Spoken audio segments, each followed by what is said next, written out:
Top news சேனலை subscribe பண்ணாதவங்க மறக்காம கீழ இருக்க ரெட் கலர் பட்டனை பிரஸ் பண்ணி சப்ஸ்கிரைப் பண்ணுங்க. மேலும் செய்திகளை உடனுக்குடன் அறிய பக்கத்துல இருக்க பெல் பட்டனை பிரஸ் பண்ணுங்க.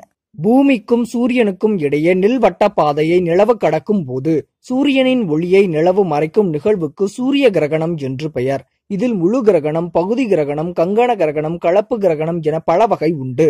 99 ஆண்டுகளுக்கு பின்னர் தோன்றும் முழு சூரிய கிரகணம் வரும் ஆகஸ்ட் 21ஆம் தேதி தோன்ற உள்ளது.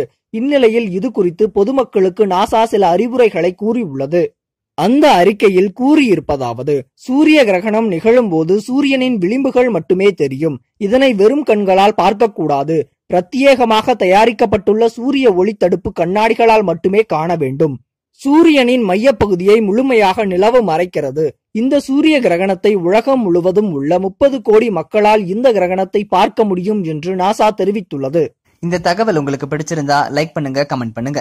மறக்காம கீழ இருக்க ரெட் கலர் சப்ஸ்கிரைப் பட்டனை பிரஸ் பண்ணி டாப் நியூஸ் சேனலுக்கு சப்ஸ்கிரைப் பண்ணுங்க. நன்றி, வணக்கம்.